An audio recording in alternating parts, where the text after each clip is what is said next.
Good evening आप सभी को।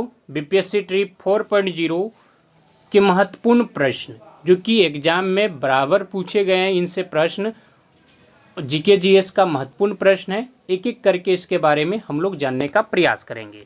पहला प्रश्न है, भारत सरकार की राजस्व प्राप्ति में इनमें से क्या शामिल नहीं होता है? ऑप्शन ए में ब्याज, लाभ और लाभांश, संपत्ति से किराया, ऋणों की वसूली। भारत सरकार की राजस्व प्राप्ति में जो शामिल होता है वह ब्याज, लाभ और लाभांश, संपत्ति से किराया, ऋण की वसूली नहीं होता है। तो ऑप्शन डी इसका सही उत्तर है। अगला प्रश्न है कि रैयतवाड़ी व्यवस्था के लिए दक्षिण भारत सर्वाधिक उपयुक्त माना गया है क्योंकि इन हिस्सों में बड़े जमींदारों के अभाव से अस्थायी बंदोबस्त की संभावना नहीं थी। बी में है, दक्षिण और दक्षिण पश्चिम भारत में उपजाऊ मिट्टी एवं अनुकूल जलवायु उपलब्ध थी। और सी में है, कंपनी को अत्यधिक भू राजस्व मिलने की आशा थी। उपयुक्त में से सभी, तो उपयुक्त में से सभी इसका सही है। तो ऑप्शन डी इसका सही उत्तर हो जाएगा। अगला प्रश्न हम लोग देखते हैं कि निम्नलिखित में से किस वर्ष को भारतीय स्वतंत्रता संग्राम का विभाजन बिंदु माना जाता है? ऑप्शन ए में 1905, 1930, 1920, 1942। तो 1905 को जो है भारतीय स्वतंत्रता संग्राम का विभाजन बिंदु माना जाता है। ये बंगाल विभाजन हुआ था और उस समय जो गवर्नर थे लॉर्ड कर्जन ने किया था। तो ये भी याद रखना, ऑप्शन ए इसका सही उत्तर है। अगला प्रश्न हम लोग देख लेते हैं कि निम्नलिखित में से कौन सा सत्याग्रह आंदोलन किसानों के संबंध में नहीं था? ऑप्शन ए में बारदोली सत्याग्रह, अहमदाबाद सत्याग्रह, चंपारण सत्याग्रह, खेरा सत्याग्रह। इसमें बताना है कौन सा जो सत्याग्रह आंदोलन था वह किसानों के संबंध में नहीं था। तो सही उत्तर हो जाएगा अहमदाबाद सत्याग्रह। तो ऑप्शन बी इसका सही उत्तर है। अगला प्रश्न देखते हैं हम लोग कि निम्नलिखित में से अंतर्राष्ट्रीय निवेश विवाद निपटारा केंद्र का संबंध किस अंतर्राष्ट्रीय आर्थिक संगठन से है? ऑप्शन ए में विश्व व्यापार संगठन, विश्व बैंक, आर्थिक सहयोग संगठन, अंतर्राष्ट्रीय मुद्रा कोष। निम्नलिखित में से अंतर्राष्ट्रीय निवेश विवाद निपटारा केंद्र का संबंध किस अंतर्राष्ट्रीय आर्थिक संगठन से है? तो इसका सही उत्तर हो जाएगा विश्व बैंक से। ऑप्शन बी इसका सही उत्तर है। अगला प्रश्न है कि वेसल, जहां bank of international settlements BIS का मुख्यालय है, निम्नलिखित में से किस देश में स्थित है? ऑप्शन ए में संयुक्त राज्य अमेरिका, बेल्जियम, नीदरलैंड, स्विट्जरलैंड। तो इसका सही उत्तर कौन सा हो जाएगा? स्विट्जरलैंड में। अगला प्रश्न देखते हैं हम लोग, आर्थिक विकास, व्यापार एवं शांति के बीच संबंधों पर आधारित ग्लोबल पीस इंडेक्स सूचकांक GPI किसके द्वारा जारी किया जाता है? ऑप्शन ए में है वर्ल्ड इकोनॉमिक फोरम होगा इस जगह, World Economic Forum, World Social Forum, Institute for Economics and Peace, Global Peace Initiative. आर्थिक विकास, व्यापार एवं शांति के बीच संबंधों पर आधारित ग्लोबल पीस इंडेक्स सूचकांक GPI किसके द्वारा जारी किया जाता है? तो यह Institute for Economics and Peace के द्वारा। तो ऑप्शन सी इसका सही उत्तर है। अगला प्रश्न है कि एंडीज पर्वत के सर्वोच्च शिखर का क्या नाम है? ऑप्शन ए में है एकांकागुआ, एंकोहुमा, जिम्बरिजो। उपयुक्त में से कोई नहीं। एंडीज पर्वत के सर्वोच्च शिखर का क्या नाम है? तो एकांकागुआ है। तो ऑप्शन ए इसका सही उत्तर है। अगला प्रश्न है कि अफ्रीका महाद्वीप की एकमात्र अल्पाइन पर्वत श्रेणी का नाम क्या है? ऑप्शन ए में Kilimanjaro, Agadir, Andes, Atlas. Africa महाद्वीप की एकमात्र अल्पाइन पर्वत श्रेणी का नाम क्या है? तो सही उत्तर हो जाएगा एटलस। ऑप्शन डी इसका सही उत्तर है। अगला प्रश्न है कि अफ्रीका का सर्वोच्च पर्वत शिखर एक मृत ज्वालामुखी है, निम्नलिखित में से उसका नाम क्या है? ऑप्शन ए में कैमरून, किलिमंजारो, रूपंजारा। उपयुक्त में से कोई नहीं। अफ्रीका का सर्वोच्च पर्वत शिखर एक मृत ज्वालामुखी है, तो इसका सही उत्तर हो जाएगा किलिमंजारो। ऑप्शन बी इसका सही उत्तर है। अगला प्रश्न है कि ब्रिटिश भारत की राजधानी का कलकत्ता से दिल्ली स्थानांतरण वर्ष 1911 में किसके काल के कार्यान्वित हुआ था? ऑप्शन ए में लॉर्ड रेडिम, बी में Lord Hardinge, Lord Curzon, Mountbatten. British Bharat की राजधानी का कलकत्ता से दिल्ली स्थानांतरण वर्ष 1911 में किसके काल में कार्यान्वित हुआ था? तो इसका सही उत्तर हो जाएगा ऑप्शन बी, लॉर्ड हार्डिंग। अगला प्रश्न है कि निम्नलिखित में से शिवाजी आध्यात्मिक गुरु कौन थे? ऑप्शन ए में है रामदास, एकनाथ, तुकाराम, दादाजी कोंडदेव। निम्नलिखित में से शिवाजी के आध्यात्मिक गुरु कौन थे? तो इसका सही उत्तर हो जाएगा रामदास। ऑप्शन ए इसका सही उत्तर है। अगला प्रश्न देखते हैं हम लोग कि निम्नलिखित में से कौन पानीपत के तृतीय युद्ध के समय पेशवा था? ऑप्शन ए में बाजीराव प्रथम, बालाजी द्वितीय, माधवराव प्रथम, बालाजी बाजीराव। निम्नलिखित में से कौन पानीपत के तृतीय युद्ध के समय पेशवा थे? तो इसका सही उत्तर हो जाएगा बाजीराव प्रथम। ऑप्शन ए इसका सही उत्तर है।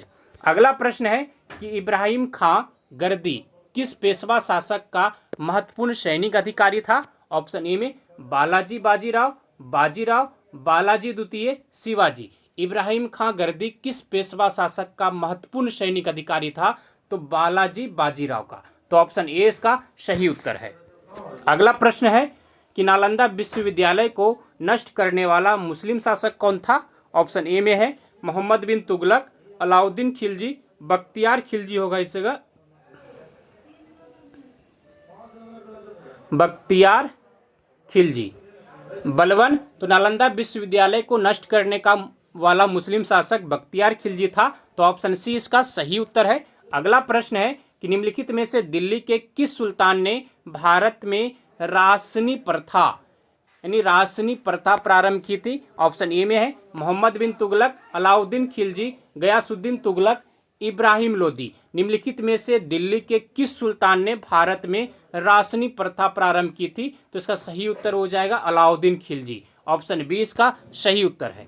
अगला प्रश्न है कि संपूर्ण वैदिक साहित्य को कुल कितनी श्रेणी में विभाजित किया जा सकता है? ऑप्शन ए में है 1, 2, 4, 3। तो 4 श्रेणी में। ऑप्शन सी इसका सही उत्तर हो जाएगा कि संपूर्ण वैदिक साहित्य को 4 श्रेणियों में विभाजित किया जा सकता है। अगला प्रश्न है कि प्राचीन भारत के किस भाग में खरोष्टी लिपि 3री शताब्दी ईसा पूर्व और 3री शताब्दी के मध्य प्रयोग की जाती है? ऑप्शन ए में केंद्रीय क्षेत्र, दक्षिण क्षेत्र, मगध क्षेत्र, गांधार। प्राचीन भारत के किस भाग में खरोष्टी लिपि 3री शताब्दी ईसा पूर्व और 3री शताब्दी के मध्य प्रयोग की जाती है? तो इसका सही उत्तर हो जाएगा केंद्रीय क्षेत्र। ऑप्शन ए इसका सही उत्तर है। अगला प्रश्न है कि अशोक के शासनकाल की अवधि क्या थी? ऑप्शन ए में है 232 ईसा पूर्व से 209 ईसा पूर्व, और बी में है 261 ईसा पूर्व से 242 ईसा पूर्व, सी में 273 ईसा पूर्व से 232 ईसा पूर्व। उपर्युक्त में से कोई नहीं। अशोक के शासनकाल की अवधि बताना है यहाँ पर। तो इसका सही उत्तर हो जाएगा ऑप्शन सी 273 ईसा पूर्व से 232 ईसा पूर्व। ये अशोक का शासनकाल की अवधि है। तो ऑप्शन सी इसका सही उत्तर है। अगला प्रश्न है कि अशोक के कौन सा शिलालेख कलिंग युद्ध की विविधता का वर्णन करता है? ऑप्शन ए में शिलालेख 11, शिलालेख 13, शिलालेख 12, शिलालेख 9। अशोक का कौन सा शिलालेख है जो कलिंग युद्ध की विविधता का वर्णन करता है? तो इसका सही उत्तर हो जाएगा शिलालेख 13। ऑप्शन बी इसका सही उत्तर है। अगला प्रश्न है कि राजस्थान का कौन सा क्षेत्रफल के दृष्टि से सबसे बड़ा जिला है? ऑप्शन ए में जैसलमेर, बीकानेर, उदयपुर, बाड़मेर। राजस्थान का क्षेत्रफल के दृष्टि से सबसे बड़ा जिला कौन सा है? तो ऑप्शन ए जैसलमेर है। ऑप्शन ए इसका सही उत्तर है। अगला प्रश्न हम लोग देख लेते हैं कि राजस्थान का गांधी किसे माना जाता है? ऑप्शन ए में है करतार सिंह, इंद्रमणि बरोनी, गोकुल भाई भट्ट। उपयुक्त में से कोई नहीं। राजस्थान का गांधी किसे माना जाता है? तो इसका सही उत्तर हो जाएगा गोकुल भाई भट्ट को। तो ऑप्शन बी नहीं, ऑप्शन सी इसका सही उत्तर है। हम लोग अगला प्रश्न को देखते हैं। भेगोरिया उत्सव का संबंध किस राज्य से है? कौन सा उत्सव है भेगोरिया उत्सव? किस राज्य से संबंधित है? ऑप्शन ए में मध्य प्रदेश से, उत्तर प्रदेश से, राजस्थान से, गुजरात से। भेगोरिया उत्सव का संबंध किस राज्य से है? तो सही उत्तर हो जाएगा मध्य प्रदेश से है। ऑप्शन ए इसका सही उत्तर है। अगला प्रश्न देखते हैं हम लोग कि वॉलीबॉल के खेल में खिलाड़ी किसके बाद अपना स्थान बदल सकते हैं? शुरू में, प्रत्येक 1 मिनट पर, सर्विस के दौरान, इनमें से कोई नहीं। ऑप्शन इनमें से कोई नहीं। ऑप्शन डी इसका सही उत्तर है। अगला प्रश्न है कि भारत और पाकिस्तान के बीच शिमला समझौता कब हुआ था? ऑप्शन ए में है 1 जुलाई 1972, 1 अगस्त 1973, 2 जुलाई 1972, 2 अगस्त 1973। भारत और पाकिस्तान के बीच कौन सा समझौता? तो शिमला समझौता। कब हुआ था? तो यह 2 जुलाई 1972 को हुआ था। तो ऑप्शन सी इसका सही उत्तर है। अगला प्रश्न है कि नाथपा झकरी जल विद्युत परियोजना किस राज्य में स्थित है? ऑप्शन ए में है बिहार, हिमाचल प्रदेश, उत्तर प्रदेश, मिजोरम। नाथपा झकरी जल विद्युत परियोजना किस राज्य में स्थित है? तो यह हिमाचल प्रदेश में स्थित है। तो ऑप्शन बी इसका सही उत्तर है। अगला प्रश्न है कि लघु ज्वार भाटा कब आता है? ऑप्शन ए में है पूर्णिमा के दिन, शुक्ल संपत्ति सप्तमी के दिन, शुक्ल सप्तमी के दिन है इस जगह, और सी में अमावस्या के दिन और शुक्ल नवमी के दिन। यहाँ पर लघु ज्वार भाटा कब आता है? पूर्णिमा के दिन, शुक्ल सप्तमी के दिन, या फिर अमावस्या के दिन, शुक्ल नवमी के दिन। तो कब आता है? शुक्ल सप्तमी के दिन आता है। तो ऑप्शन बी इसका सही उत्तर है। लघु ज्वार भाटा जो है वह शुक्ल सप्तमी को आता है। तो ऑप्शन बी इसका सही उत्तर है। अगला प्रश्न देखते हैं हम लोग कि रावी नदी का प्राचीन नाम क्या था? ऑप्शन ए में है पुरुषनी, सुरसती, बिपाशा, कुंभा। क्या नाम था? रावी नदी का प्राचीन नाम क्या था? तो सही उत्तर हो जाएगा पुरुषनी। ऑप्शन ए इसका सही उत्तर है। अगला प्रश्न देखते हैं हम लोग कि एक मुद्रा जिसकी विनिमय दर में लगातार गिरने की प्रवृत्ति हो वह कहलाती है। क्या बोला जा रहा है कि एक मुद्रा जिसकी विनिमय दर में लगातार गिरने की प्रवृत्ति हो वह कहलाती है। ऑप्शन ए में दुर्लभ मुद्रा, स्वर्ण मुद्रा है, सुलभ मुद्रा है, या गर्म मुद्रा है। तो इसका सही उत्तर हो जाएगा, या क्या कहा जाएगा? इसे गर्म मुद्रा कहा जाता है। तो ऑप्शन डी इसका सही उत्तर है। अगला प्रश्न है कि संपूर्ण क्रांति की विचारधारा किसने प्रस्तुत की थी? ऑप्शन ए में है S.A. डोंगे, भगत सिंह, जयप्रकाश नारायण, विनोबा भावे। संपूर्ण क्रांति की विचारधारा किसने प्रस्तुत की थी? तो जयप्रकाश नारायण ने। ऑप्शन सी सही है। अगला प्रश्न देखते हैं हम लोग कि सदीर किसका पुराना नाम है? ऑप्शन ए में है भारतनाट्यम का, कथक का, मोहिनीअट्टम का, ओडिसी का। सदीर किसका पुराना नाम है? तो सही उत्तर हो जाएगा भारतनाट्यम का। तो ऑप्शन ए इसका सही उत्तर है। अगला प्रश्न है कि रेखांकित चेक वह है जिसको भुनाया जा सकता है और केवल स्टेट बैंक ऑफ इंडिया में चेक निर्गत करने वाले के द्वारा बैंक के माध्यम से दूसरे व्यक्ति को हस्तांतरित कर देने के पश्चात। रेखांकित चेक वह है जिसको भुनाया जा सकता है केवल। तो सही उत्तर हो जाएगा बैंक के माध्यम से। तो ऑप्शन सी इसका सही उत्तर है। अगला प्रश्न है कि भटकल बंदरगाह किस राज्य में स्थित है? ऑप्शन ए में केरल में, महाराष्ट्र में, कर्नाटक में, तमिलनाडु में। भटकल बंदरगाह किस राज्य में स्थित है? तो सही उत्तर हो जाएगा यह कर्नाटक में स्थित है। ऑप्शन सी इसका सही उत्तर है। अगला प्रश्न है कि विश्व का सबसे बड़ा डेल्टा सुंदरवन का डेल्टा है जिसका क्षेत्रफल कितना है?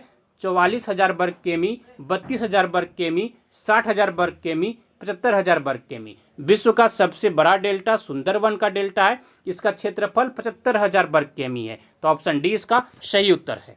अगला प्रश्न है कि बैकवाश प्रभाव शब्द का प्रयोग सर्वप्रथम किसने किया था?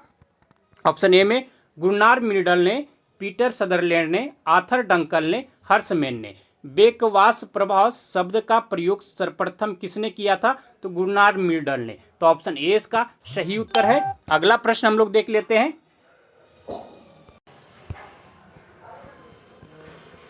मीरा सेठ समिति का संबंध किससे था? ऑप्शन ए में है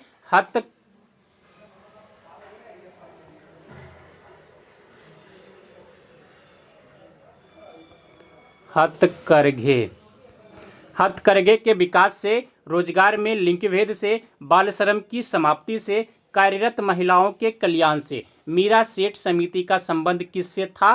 तो हथकरघे के विकास से, यानी हैंडलूम के विकास से संबंधित था। तो ऑप्शन ए इसका सही उत्तर है।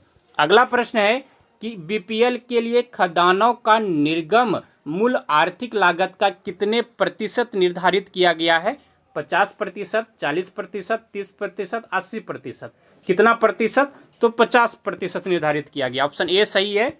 अगला प्रश्न है कि सेल की स्थापना कब की गई थी? ऑप्शन ए में 1974 में, 1984 में, 1990 में, 1964 में। सेल की स्थापना कब की गई थी? तो इसका सही उत्तर हो जाएगा 1974 में। ऑप्शन ए सही है।